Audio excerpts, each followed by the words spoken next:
Welcome back to the third game between UCLA and University of Alberta, and man, do we have a series on our hands today. This is going to be the third game of such an exciting series. We already have, running on the Rift, 4 people going bot side. We have Gwen, Olaf returning, TF, Jin, and Karma returning on the side of UCLA. And they're going to be up against Yone, Hecarim returning, Kali, Jinx, and Lulu. So we are not seeing too much new, but what is new is going to be this invade, as Goat is going to be flashed on by Straws, slowed, Flash will go out, Jin will go far with his Deadly Flourish, and maybe Straws, nope, Straws will get hit. Now we do see that Jinx started E and Jin started W, so this is going to be very fun watching bot lane try to farm the first couple waves, as they do not have any of their primary CSing abilities. We just to talk about champions a bit, I'm not too keen actually on the Yone-Gwen matchup. I can only imagine it is heavily Gwen favored.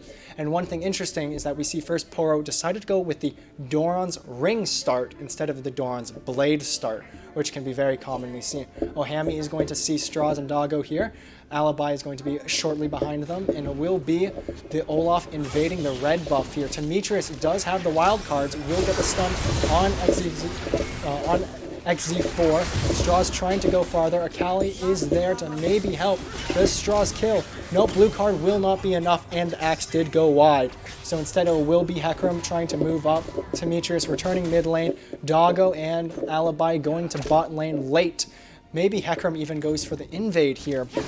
Temetrius is doing quite a lot of decent damage on Akali mid here. It seems that it will be a dual invade start for the junglers here. So back to the talk about Yone versus Gwen.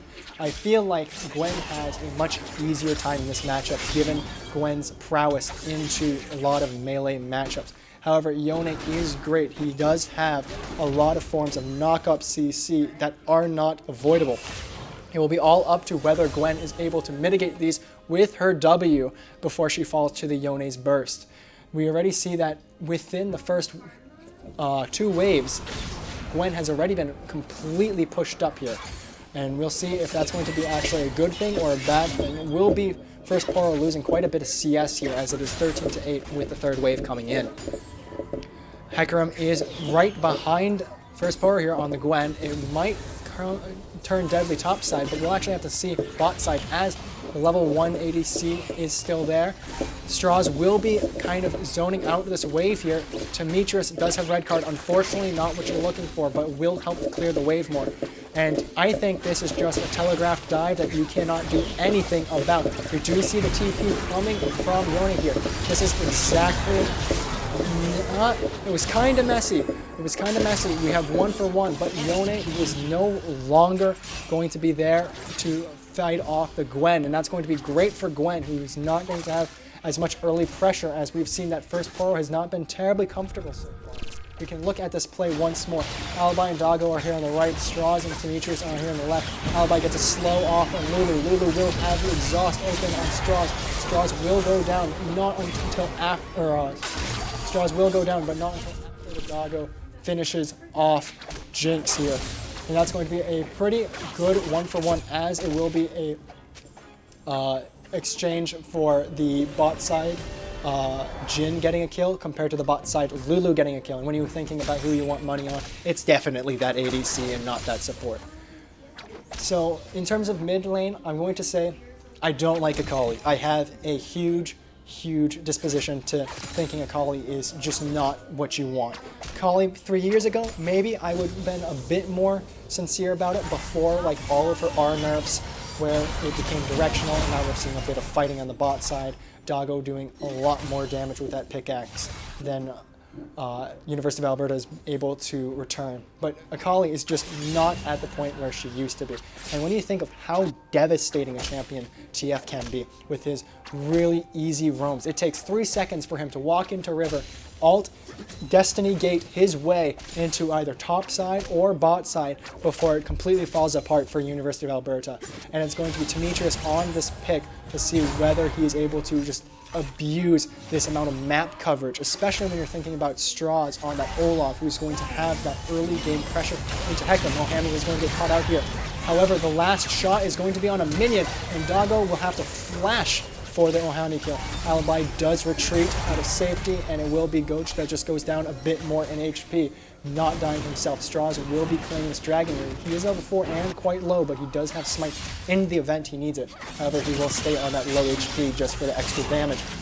XZ4 is here topside, hovering Yone, and it seems that nothing might be coming out, as Gwen is not pushing up. Oh, Gwen pushed up a bit too much, and maybe, no, she's not able to do really much here, and this is what I meant, as Yone does have his own forms of CC.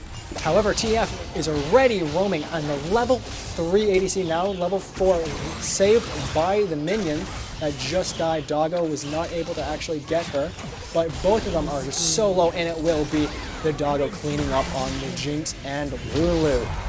It will be such a great start for Doggo, and I mean, we've already seen last game just how instrumental Doggo was for UCLA's victory. This is a great omen looking forward. We're going to have the Doggo, who's going to probably be 2 components at least in already. It's going to probably be Noon Quiver being picked up, maybe Boots. I don't see Noon Quiver and Cloak. No way, Noon Quiver and Cloak are going to be picked up here, so this is huge for UCLA. As you can see here, Temetrius did come in at a great time. They were low already, and the wave was pushing in. What a huge wave. Alibye doing some good poke on the other side, and it will be that W barely hitting Jinx before TF and Jin finish off that Lulu. Topside again, XZ4 is getting caught out, and it will not end up in First Poro's death once more. We're going to definitely have to see exactly how AFK Shadow is able to pilot the Yone this game, as he was not very useful last game on that Tahm Kench, where he was basically just taking a beating and not really doing much about it. Straws is here hovering mid. He's not going to do much here, as Akali is quite far back in the lane and not quite in range for the tower dive. Instead, he's going to opt into taking the red side camps here. Red buff will also be spawning here. We'll see if he goes to take it as well, and it seems like he will. Wards coming out within the jungle, and XZ4 is going to kind of hover here. He's going to make sure that the bot lane does not get dived again, but it might be not exactly what you're looking for. The ward does find both members, and now it's going to be a matter of if XZ4, who does not have ult yet, can really do much. Temetrius does get rooted here by the Jinx, and that's going to be a 3v1 for the moment. Straws is hovering just slightly back. Polymorph comes out. Hong Kong player is coming down here, but I don't think Temetrius is in too much danger, as he uses that yellow card as a threat, moving back into the bot side, going to the top. He did lose out on probably quite a bit of minions here, as we see that the wave's being pushed in under tower. I don't think he'll get back in time to finish up the minions there, at least not in entirety, as some will be consumed by the tower. Akali's also going to zone him off from the immediate entrance. Straws might be able to kind of hover. Hong Kong player is going to... Ooh, never mind. Straws made a swift decision, and it ended up being a fatal flaw in that fight, as he no longer was able to provide peel for the TF, who was not in any position to survive 1v1 onto the Akali. Akali using a great amount of mobility with her ult to execute that TF. And now what we're going to want to see is University of Alberta really focusing on keeping TF's roaming potential at a minimum, as we've already seen that between roams, this game has already been really shifted into UCLA's favor. However, it's been turned just a bit back into U of A's. First Poro is being pushed in some more. We do see Berserker's Greaves out on the Yone, and with that Lethal Tempo, that's going to be a lot of attack speed, making his trades really good. He's going to try to do anything to First Poro, but that W will make First Poro immune, especially when he's far out. Doggo getting some good trades on, and we see a huge XP discrepancy on the bot side here. Lulu is just now level 5, and Doggo's been level 6 for just a bit now. Seems that Ohami will maybe make it out alive, Goach instead opting to recover, tanking a bit of those curtain call bullets. It will be Rift Herald being taken down by Straws here. However, this is a choice to go here instead of setting up for the Dragon. It might be just a matter of Rift Herald going down, being used mid lane to provide additional power.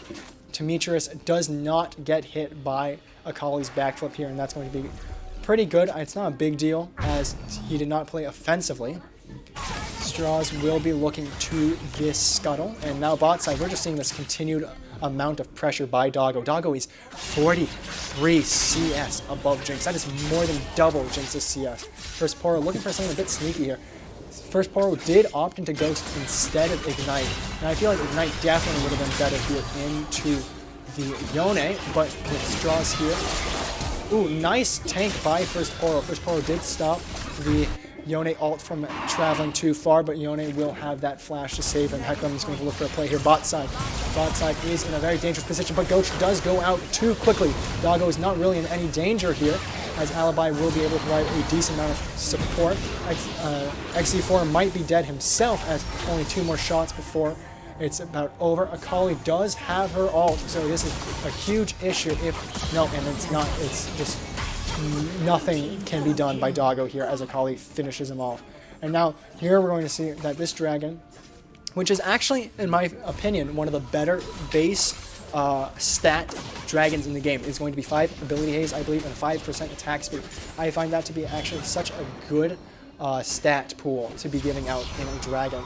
And it seems that's actually not going to be taken up right here. We will see this play once more. Gooch immediately getting deleted by Jin and Karma. Just a lot of under tower pressure. They will stop XC4, but the ult will help him get back into the fray. Doggo goes up a bit too much here. They did not have vision on Hong Kong player until it was too late, and it seems that the Akali is going to just absolutely delete. Alibye will be able to get out, but not until Akali comes back in. So Straws does end up getting the dragon here, which is curious.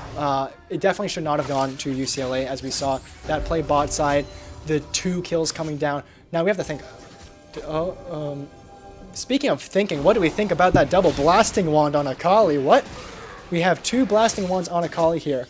I can kind of see where the reason for this might come from. Say she's building Rift Maker and she backs right before she wants to make a play, and she does not have that 1050 gold. She has 850 gold. Then you might want to get that second blasting wand. But really, we have 2 blasting wands? That's kind of like, maybe you'd want a Dark Seal instead.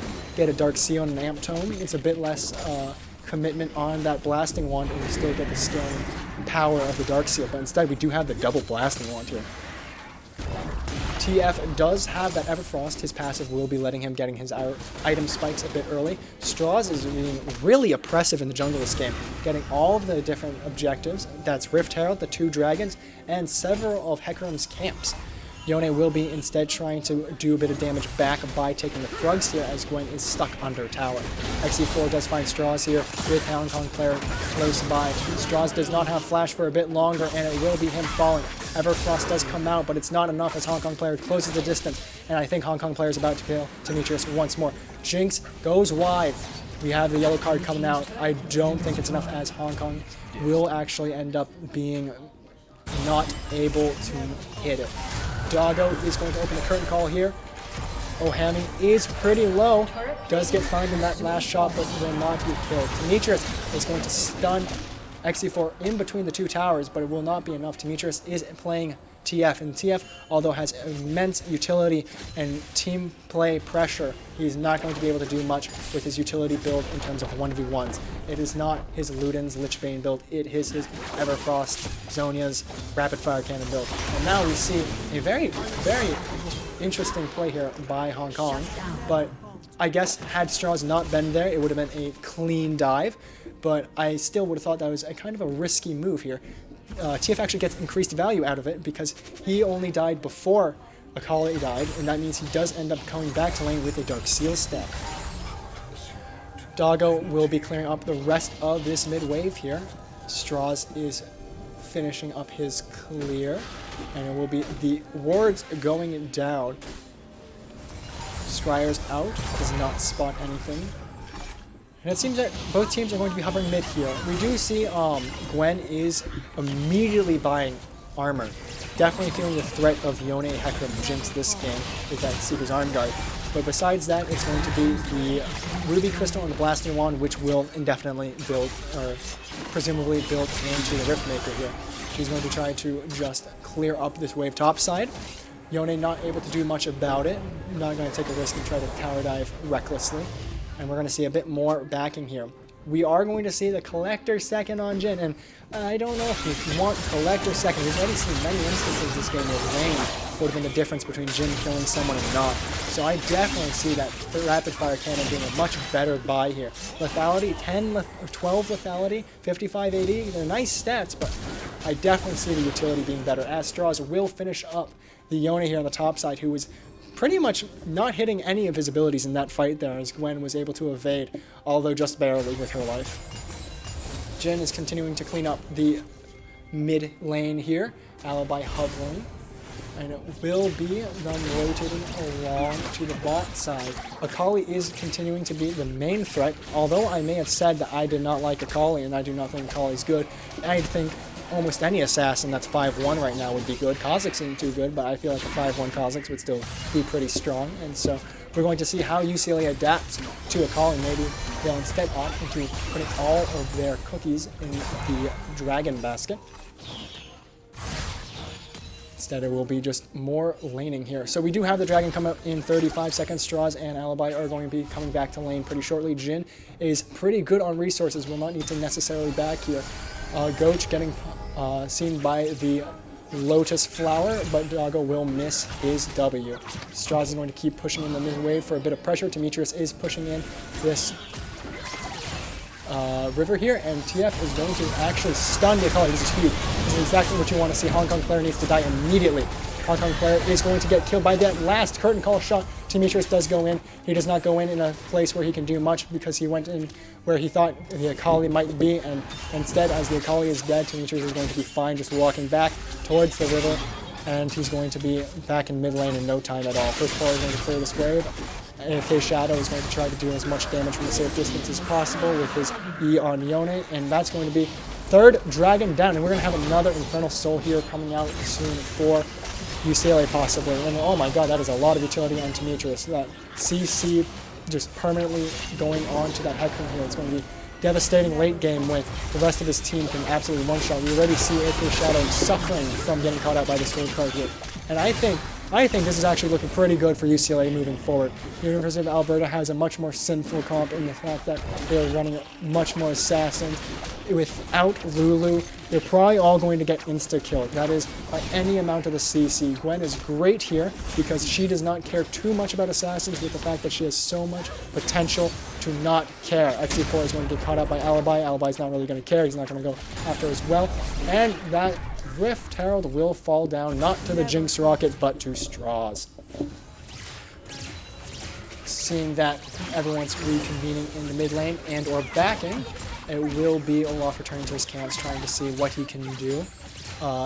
He will probably actually... So we see the Phage here, and that has me a bit curious. So we do know Steric's Gauge is not nearly as strong as it used to be. So I would be honestly surprised, but actually, I guess with Phage, that's all you're going to really be seeing here. We're going to see the pickaxe, and that's going to be either Steric's Gauge and or the Hullbreaker, and I don't think we're going to be seeing the same Hullbreaker jungle that we saw from that Korean Rek'Sai, I believe, earlier this week. Shadow is going to be caught out by First Poro here. First Poro is going to try to go in as much as possible. Shadow is in a really unfortunate spot here with his E. Does get one tower shot, and I think that's going to be about it. AFK Shadow does go down to First Poro. Doggo there with the backup if needed. Straws and TF are going to be exchanging this blue buff. Now, both of them actually seem to have blue buffs here. It's going to be a lot of mana on the side of UCLA. Akali trying to push in this tower as well as possible. And instead, TF is going to just push her in. And it seems like not much is going to be done about it. Collector has been finished. And we're not even seeing an Infinity Edge third. This is going to be a pretty stunted damage on the Jhin here. Usually you would want to see the RFC into the IE and then a third item Lord Dominic's Regards, and that's probably optimal damage output with utility taken into consideration. Riftmaker has also been done on the Gwen, which is going to be good. Probably getting to finish that Zarya second as we see the stopwatch.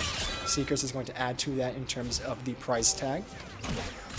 We do see the rapid fire cannon also being built on TF. That's going to be hugely impactful for starting engages, having that 700 some range when you have that gold card, keeping him safe while also increasing the amount of range he can engage with. Hecarim does have the same build as he was going last game, having the cannon with the tier. Akali is going to opt into, I believe, Demonic second tier, as we can see the Giant Spelt and the Blasting Wand. Jinx has only just gotten her Mythic with her Berserker's Greaves, and that's not what you want to see. We can pull up the gold charts here, and we'll see that there is a 4,000 gold gap between ADCs here, and this is exactly what we like to see out of Doggo. There might be a 1,000 gold gap in the mid lane. There might be just, you know, a bit of a 5-2 Akali going on, but that's not enough to bring UCLA down. Doggo's here with his near 10k gold, and we're going to see that there are advantages both top and jungle here going forward. Of course, the support advantages is not too relevant, but Doggo is going to be the one that we're going to want to look for into this game, as UCLA will be banking on his extreme performance so far in this series to go forward. The Ohami is going to have to blow his stopwatch. He does get rooted. Great root by the TF here, getting value on both the Hecarim and the Lulu here. Stopwatch is going to be out for Lulu. We're going to assume that's going to be sold and not made into a stopwatch. And it seems that this turret is about done with this Rift Herald coming around. We'll see how far they push up. AFK Shadow does get a pretty decent ult here, but it won't be enough. And now Straws is going to be doing some cleanup here in the front and back line. And now Hong Kong players done. Oh my god, it's a travesty as the University of Alberta loses all of their team. And now University of California, Los Angeles has 4 members left, and they have Rift Herald. This Rift Herald is going to push into this inhibitor, and that's going to be a 21-minute inhibitor. We can pretty much presume here that they're going to use this Rift Herald to push farther into their tower here, as only Lulu is able to really...